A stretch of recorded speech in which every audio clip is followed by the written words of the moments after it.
Hello. Okay, first I'm going to apologize for the wind-blown fabulousness here, but this was a field trip day for us, and so it was a long day to end a long week, but I'm glad I'm getting to end it by reflecting and checking this off the list. So, this project has been a little bit overwhelming just because of the timing of everything, being that it was concurrent with 8:56, and so the transitions course, and then also the end of the school year is always so busy anyways. And so it was an extra challenge to get all of our really thoughtful reflections put together. And so because of that, I chose to just review the 8 articles that were listed as required. Just for time's sake, that was a little less thinking that I had to do. And so I went through and looked at all the ones that we had to.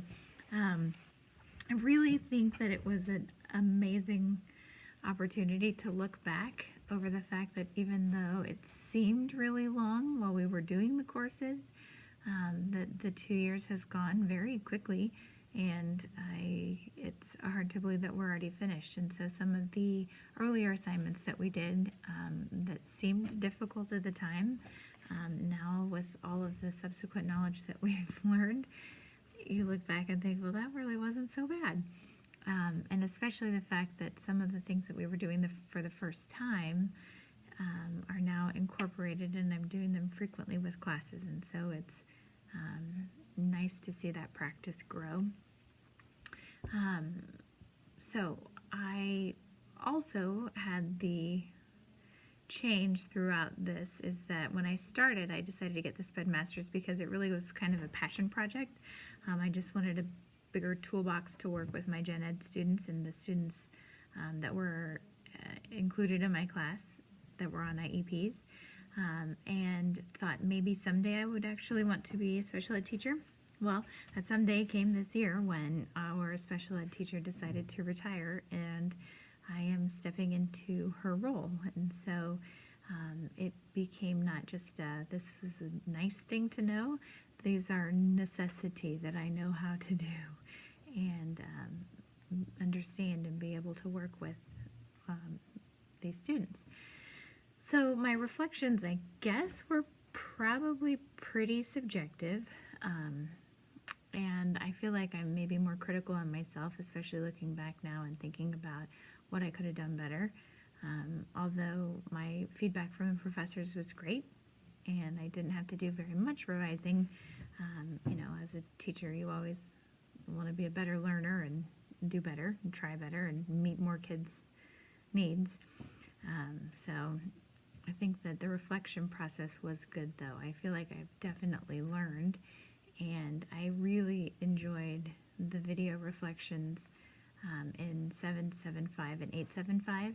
Watching the videos of myself teach, there were things that I did that I didn't even realize I was doing, and so just being that reflective practitioner is a great thing.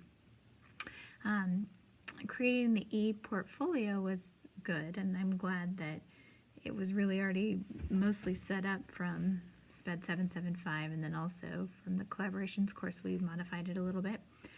So thankfully I was already familiar with the Weebly site, and I think I went through and made it a little bit more organized and easy to access, and so that will be a nice tool to have.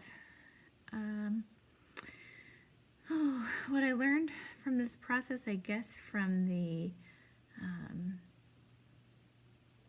project process, is to just always be thinking about what's new and what I can share.